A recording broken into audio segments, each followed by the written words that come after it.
টকাৰ বাবে বীৰ লাচিত খানাই ৪৭ গৰাকীকৈ শ্ৰমিকক বাংলাদেশী সজাইছিলে আৰু উভতাই পঠিয়াইছিলে। মাৰপিট কৰাৰো এক ভয়ংকৰ অভিযোগ উত্থাপন হৈছে বীৰ লাচিত খানাৰ বিৰুদ্ধে।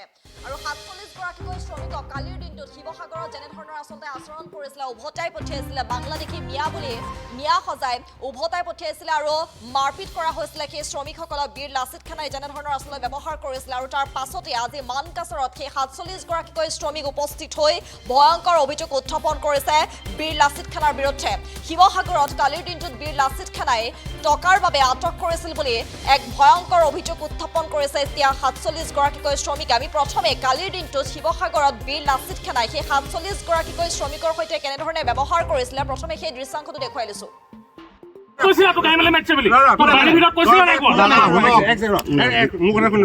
মই তোক যেতিয়া প্ৰথম সুধিছিলো শিৱসাগৰলৈ তই কাৰ আহিছ, কাৰ লগত কথা পাতি আহিছ, এইবিলাক তেতিয়া মই তোক সুধিছিলো কথাটো শুনিলো আগত। প্ৰথম মই যেতিয়া লৈ আহক মানুহ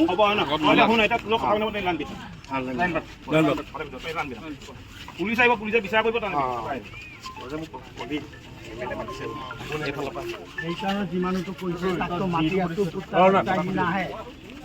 নাম কি এমএলএৰ নাম কি? যিমানটো কৈছে প্ৰথমতে তই মোক কৈছিলি যে এমএলএ মাতিছে। কোন এমএলএ? সুনীল সিং কৈছে। সুনীল সিং ইয়াত এমএলএ আছে থাকে না সুনীল সিঙে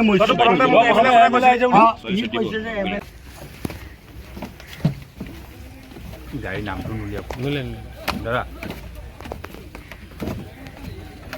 আৰু কালিৰ দিনটোত শিৱসাগৰত নিয়াৰ সন্দেহত এনেদৰে দেখি শ্ৰমিকক এনেদৰে আক্ৰমণ কৰা হৈছিলে, মাৰপিট কৰা হৈছিলে আৰু উভতাই পঠিওৱা হৈছিলে বাংলাদেশী মিয়া বুলি উভতাই পঠিওৱা হৈছিলে এই ৪৭ গৰাকীকৈ দেখি শ্ৰমিকক। আৰু আজি যিহেতু মানকাছাৰত উপস্থিত হৈ এনেদৰে কেইবাটাও ভয়ংকৰ অভিযোগ উত্থাপন কৰিছে এই দেখি শ্ৰমিকসকলে টকা নিদিয়াৰ বাবে চিটু বৰুৱা, বিষ্ণু শইকীয়া আৰু সংগঠনৰ সদস্যসকলে মাৰপিট কৰিছিল শ্ৰমিকক।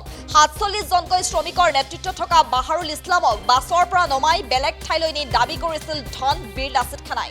শ্ৰমিকসকলে মানকাছাৰত উপস্থিত হৈ এনেদৰে এতিয়া বিস্ফোৰক অভিযোগ উত্থাপন কৰিছে বীৰ লাচিত খানাৰ বিৰুদ্ধে।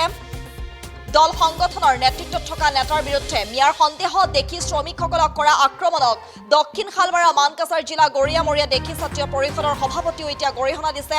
তাৰ সমান্তৰালকৈ এতিয়া জিলা আয়ুক্তৰ কাৰ্যালয়ত এনেদৰে শাৰী পাতিছে সন্মুখত এনেদৰে এতিয়া জিলা আয়ুক্তক লগ ধৰিবলৈ এনেদৰে এতিয়া অপেক্ষা কৰা পৰিলক্ষিত হৈছে সেই ৪৭ গৰাকীকৈ শ্ৰমিক। যিহেতু আমি পুনৰবাৰ উল্লেখ কৰিছো কালিৰ দিনটোত শিৱসাগৰত যি বীৰ লাচিত খানাই ৪৭ গৰাকীকৈ শ্ৰমিকক মিয়া সজাই উভতাই পঠাইছিলে, যেনেদৰে মাৰপিট কৰিছিলে সেই আমি সামগ্ৰিক দৃশ্য আমি দেখুৱাইছো। আৰু তাৰ পাছতে সেই ৪৭ গৰাকীকৈ শ্ৰমিকে ইতিমধ্যে যিটো মানকাছাৰত উপস্থিত হৈ কেইবাটাও বিস্ফোৰক অভিযোগ তুলিছে বীৰ লাচিত খানাৰ বিৰুদ্ধে। টকা নিদিয়াৰ বাবে চিটু বৰুৱা, বিষ্ণু শইকীয়া আৰু সংগঠনৰ সদস্যসকলে মাৰপিট কৰিছিলে সেই ৪৭ গৰাকীকৈ শ্ৰমিকক। বাংলাদেশী মিয়া সজাইছিলে সেই ৪৭ গৰাকীকৈ শ্ৰমিকক কেৱল টকা নিদিয়াৰ বাবে। ৪৭ জনকৈ শ্ৰমিকৰ নেতৃত্বত থকা বাহাৰুল ইছলামক বাছৰ পৰা নমাই বেলেগ ঠাইলৈ নি দাবী কৰিছিল ধন, কেৱল ধন নিদিয়াৰ বাবে। শ্ৰমিকসকলে মানকাছাৰত উপস্থিত হৈ এনেদৰে কেইবাটাও বিস্ফোৰক অভিযোগ উত্থাপন কৰিছে। আমি সেই শ্ৰমিকসকলৰ সেই মন্তব্যটো এই মুহূৰ্তত আগবঢ়াইছোঁ। যোৱাৰ পিছত সিহঁতে আমি ঠাইত পাব ২-৩ মিনিট গ'লে ঠাইত পাব। তেতিয়া এতিয়া জাতীয় সংগ্ৰামটো পোৱা নাযায়, যিটো ব্যৱহাৰ পালোঁ সিহঁতৰ লগত পালোঁ। এইটো গুণ্ডাৰ সংগ্ৰাম। সিহঁতে আহি গ'ল, আহি পূৰা গাড়ী খাৰা কৰি মানুহবিলাক আমাৰ গোটেইবিলাক নমাই ল'লে। নমাই লোৱাৰ পিছত সিহঁতক এৰি মোক সিহঁতে কিডনেপ কৰাৰ নিচিনা কিডনেপ কৰি লৈ যায়। সিহঁতে কয় তোৰ মালিকক ফোন কৰ, পইচা লৈ আহে। এনেকৈ আমি কৈছোঁ আৰে আমি কেনেকৈ ফোন কৰোঁ, আপোনালোকে মোক ইয়াত লৈ আহিছা, একবাৰ এইফালে একবাৰ ইফালে কৰি লৈ আছা, মালিকৰ লগত তোমাৰ কণ্টেক্টে নহয়, আপোনালোকে কি এনেকৈ কৰি লৈ আহিছা? ক'লে কেলা নকবি, তহঁতে মিয়া কেলা বাংলাদেশৰ পৰা কেতিয়া আহিছা? তে আমি ক'লোঁ না আমিতো দেশী মানুহ, আমি কিহৰ মিয়া, আমি অসমৰ মানুহ, অসমত কাম কৰিব আহিছোঁ, আপোনালোকে এনেকৈ কিয় কৰি আছে? তো এইবিলাক বহুত উল্টা পুল্টা কৰি তাৰপিছত ইহঁতক ফিৰ আহি দেখা পালোঁ, ইহঁতক লাইন কৰি পূৰা পিটি আছে আমাৰ লেবাৰ গোটেইবিলাককে পিটাৰ মানে গোটেইকেইটাকে মাৰপিট কৰিছে। তো ইয়াৰ কাৰণে আজি আমি আপোনালোকৰ মধ্য দি আমাৰ CM ছাৰক জনাব খোজোঁ যে অসমত যদি এনেকা মানুহৰ বিচাৰ কৰিব পাৰে তেনেহ'লে আমি কেনেকৈ চলিম? তেনেহ'লে প্ৰশাসনৰ কোনো দৰকাৰে নাই। তে আমি অসমৰ মানুহ বা ভাৰতৰ মানুহ অল অসমত বা অল ভাৰতত আমি যাই কৰ্ম কৰিব পাৰিম নে নাই যদি পাৰোঁ এইটো আমাদেৰ CM সাহেব স্পষ্ট হ'ব লাগে 2 দিনৰ ভিতৰত যদি নোৱাৰোঁ কোনখিনিৰ পৰা আমি ক'ত যাব নোৱাৰিম এইখিনিও স্পষ্টীকৰণ হ'ব লাগে আমি বাছেৰে গৈছোঁ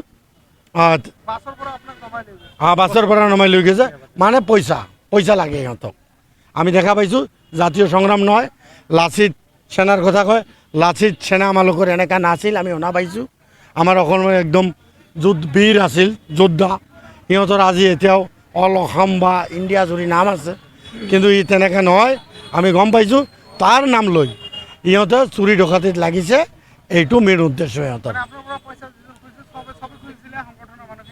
এই যে জিতু বৰুৱা আৰু বিষ্ণু বৰুৱা ইহঁতে দুটা মেইন আৰু ইহঁতে দুটাই মেইন আৰু তাৰ লগতো সংগী ভংগী আছে এই দুটাই নাম্বাৰ 1 মোক সুধি চাওক লেবাৰবিলাকক ইহঁতৰ লগত মোক ৰাখিছিল নেকি ৰাখিছিল তহঁতৰ লগত আছে ইহঁতৰ লগত মোক ৰাখাই নাই মোক বেলেগত লৈ যায়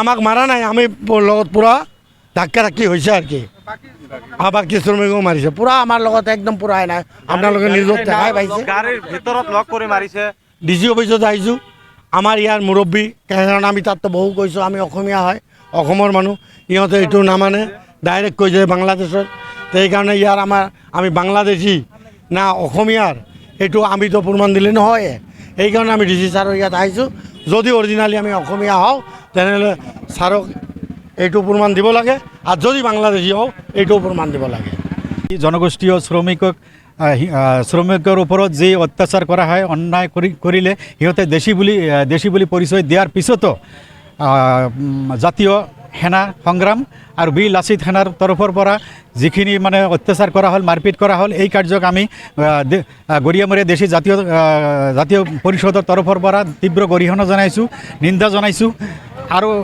আমি তাৰ লগতে আজি ধুবুৰী জিলাৰ পৰা বঙাইগাঁও জিলা আৰু গুৱাহাটী কেন্দ্ৰীয় কমিটিৰ পৰা আৰু ডিব্ৰুগড় জিলাৰ পৰাও এই কাৰ্যক নিন্দা জনাইছে গৰিহণা জনাইছে আৰু বীৰ লাচিত সেনা আৰু জাতীয় সংগ্ৰাম সেনাৰ বিৰুদ্ধে কঠোৰ ব্যৱস্থা গ্ৰহণৰ কাৰণে আহ্বান জনাইছে আমি এটা কথা সিহঁতক জনাব বিচাৰিছোঁ যে কেৱল সিহঁতে আমি গম পাইছোঁ কেৱল সিহঁতে টেলিফোনিক ক্ষমা খুজিলে নহ'ব আমি জিতু বৰুৱা আৰু বিষ্ণু শইকীয়াক ৰাজহুৱাভাৱে ক্ষমা খোজাৰ কাৰণে দাবী জনাইছোঁ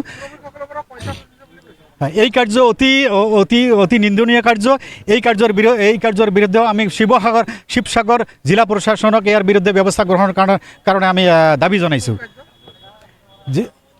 যে পইচা দাবী কৰাৰ কাৰণে সিহঁতে যেটা ডিমাণ্ড দিছিল এই দাবীক আমি নিন্দা জনাইছোঁ গৰিহণা জনাইছোঁ আৰু শিৱসাগৰ জিলাৰ আৰক্ষী যিকোনো খবৰৰ বাবে যোগাযোগ কৰক 7099017330 লগতে 7099017110 নম্বৰত।